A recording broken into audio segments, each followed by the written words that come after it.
Assalamualaikum warahmatullahi wabarakatuh. Jumpa lagi di Curahan Kata.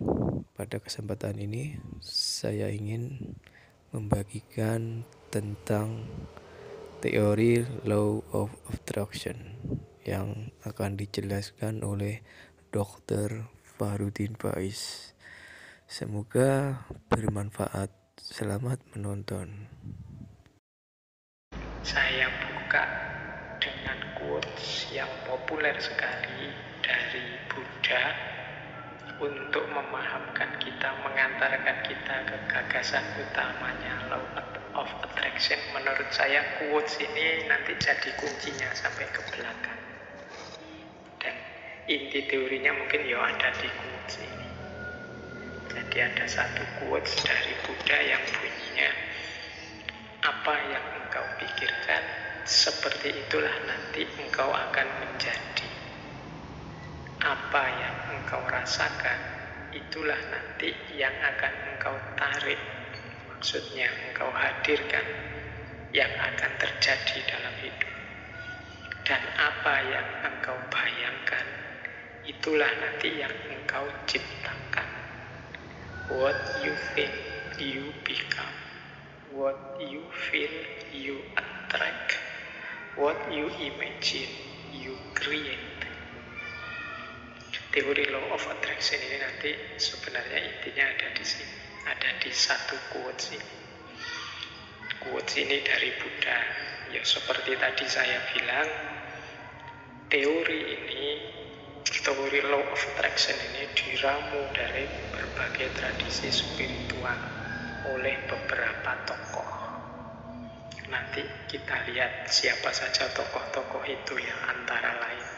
Tapi inti teorinya tadi, bahwa bagaimana pikiran kita, apa yang ada di kepala kita dalam bentuk pikiran, itulah nanti yang akan kita wujudkan dalam kenyataan. Jadi inti teorinya itu. Ya kalau pikiran-pikiran kita positif, ya kita akan mengundang hal-hal yang positif dalam hidup kita. Tapi kalau pikiran-pikiran kita negatif, ya kita mengundang hal-hal yang negatif dalam hidup kita. Itu inti teori The Law of Attraction.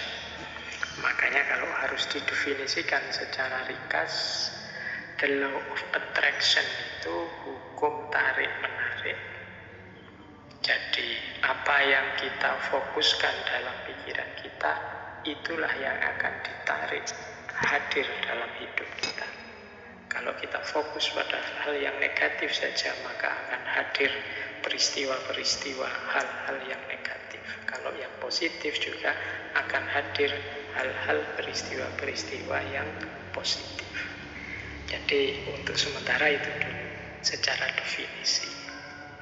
Nah, sekarang kita lihat kerangka-kerangkanya. Yang pertama, teori The Law of Attraction ini kalau di barat biasanya dikaitkan dengan gerakan spiritual baru. Namanya New Thought. Jadi ada di barat itu di awal abad 19 gerakan-gerakan yang dikenal sebagai New Thought, gerakan spiritual baru, yang isi gagasan-gagasannya secara umum mengambil dari banyak sekali tradisi-tradisi spiritual yang sudah dikenal, baik spiritual barat, misalnya spiritual dari tradisi Yunani, atau spiritualitas timur dari Hindu, dari Buddha, atau dari agama-agama termasuk Islam, Kristen, dan lain sebagainya. Jadi gerakan yang fokus pada spiritualitas ini nanti dikenal sebagai New Thought. Ya meskipun tidak diambil sepenuhnya sebagai agama atau sebagai aliran tertentu, tapi biasanya dipilih dari agama-agama dan aliran-aliran spiritual itu bagian-bagian spiritualnya. Jadi gerakan ini namanya New Thought. Dulu kita pernah belajar misalnya teosofinya Blavatsky. Nah ini teosofinya Blavatsky itu sering juga disebut sebagai bagian dari New Thought ini. Ada pula yang menyebut cara berpikir spiritual ini sebagai New Age. New Age itu, kalau diterjemahkan letterlek, era baru. Jadi era baru bagi Barat. Kalau di kita di Timur mungkin sudah kenyang dengan konsep-konsep teori-teori spiritual. Sampai-sampai kita tidak pede. Kita itu kan sering menganggap kita itu tidak maju karena terlalu fokus hanya pada hal-hal yang spiritual saja. Tidak memperhatikan kemajuan peradaban di level materi dan fisik seperti di Barat. Ini fenomenanya terus jadi unik. Banyak di antara kita yang kiblatnya ke Barat, sementara orang Baratnya sendiri banyak di antara mereka yang sekarang ingin berjalan menuju kita. Nanti bisa lucu kita mengulang peristiwa Barat dengan fokus pada materi dan kenyataan yang positivistik, sementara nanti Barat sebaliknya, mereka merindukan spiritual. Nanti hasilnya nanti bisa kebalik. Ya, saya contohkan mudah ya, beberapa kali saya lihat misalnya dalam pertunjukan wayang, gamelan, mungkin musik itu kan banyak beberapa person dari Barat yang belajar dalam, belajar gamelan, belajar musik kita, cara hidup kita, dan macam-macam. Sementara kebalikannya, di kita juga banyak yang terpesona Barat dan ingin niru banyak aspeknya dari Barat. Oke.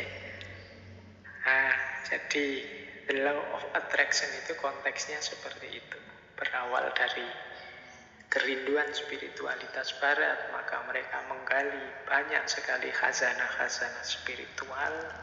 Muncul aliran namanya New Thought, atau kadang-kadang ada juga yang menyebut gaya ini adalah New Age.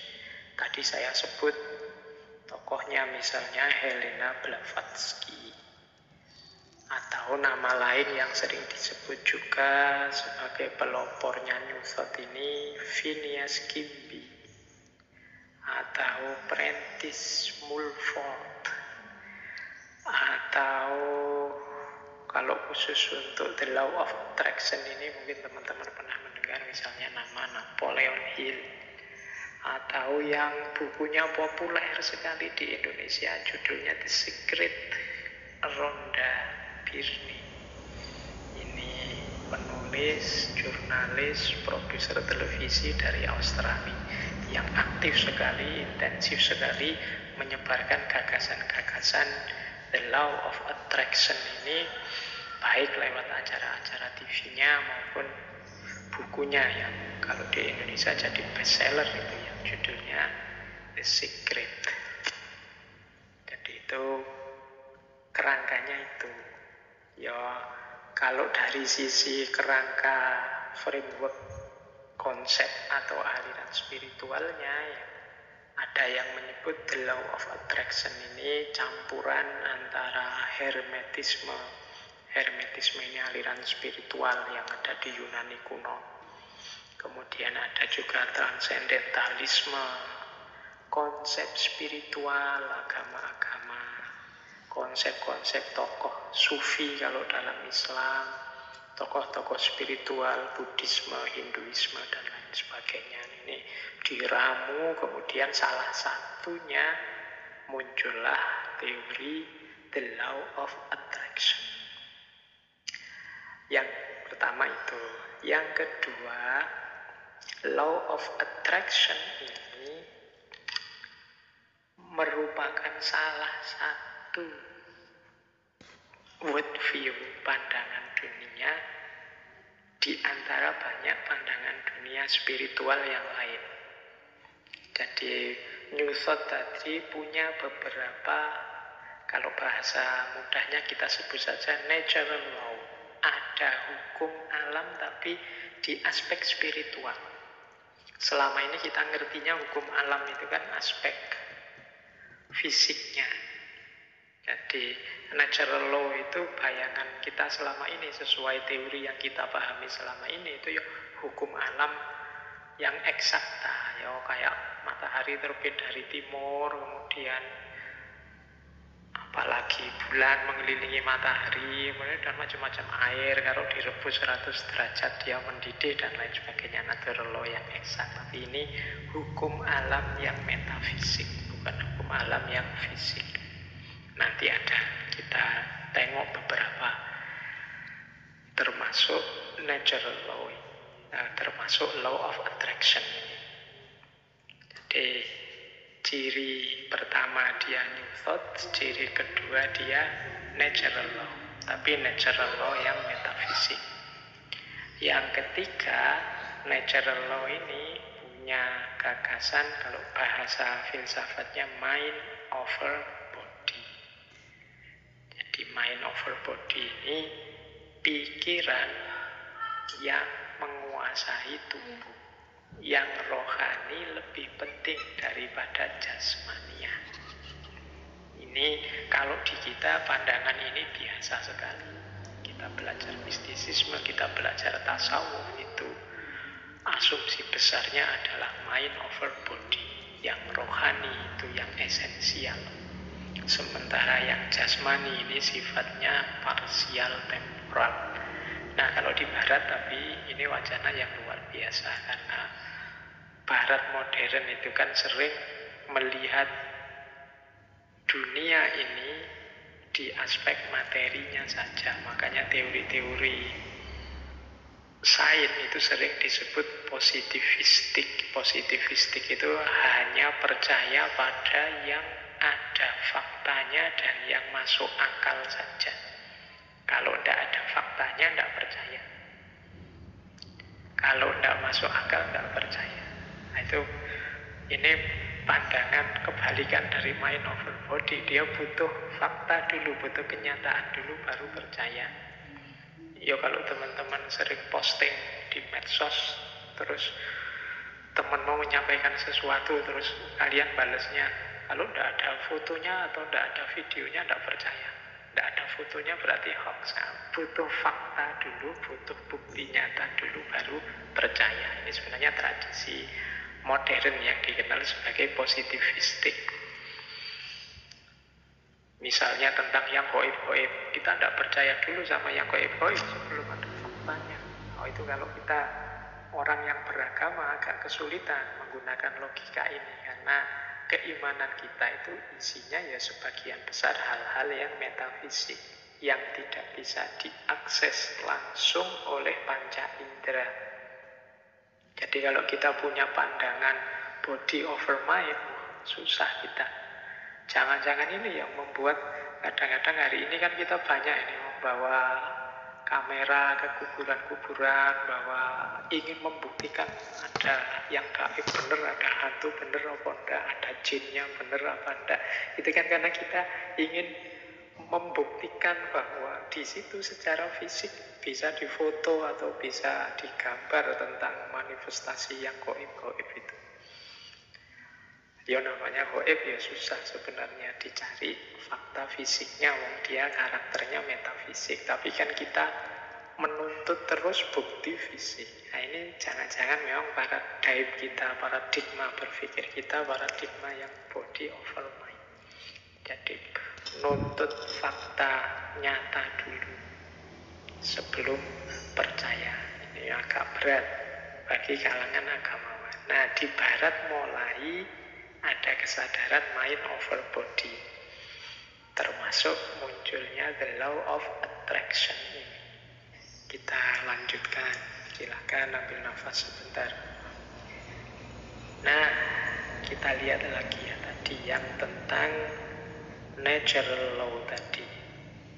Saya membaca buku yang judulnya Seven Cosmic Laws. Ini teorinya mirip dengan natural law tadi yang nulis William Walker Atkinson. Saya jelaskan sebentar. Natural law versi para spiritualis barat ini. Nanti mungkin teman-teman ada kesempatan untuk membandingkannya dengan spiritualitas timur. termasuk mungkin juga spiritualitas Islam. Yo, malam hari ini kita belajar beneran. Siapa tahu ada kebijaksanaan spiritual dari Barat yang bisa menggugah kita semakin jadi orang yang baik. Terima kasih sudah menonton. Terima kasih atas dukungan Anda semua. Semoga bermanfaat. Assalamualaikum warahmatullahi wabarakatuh.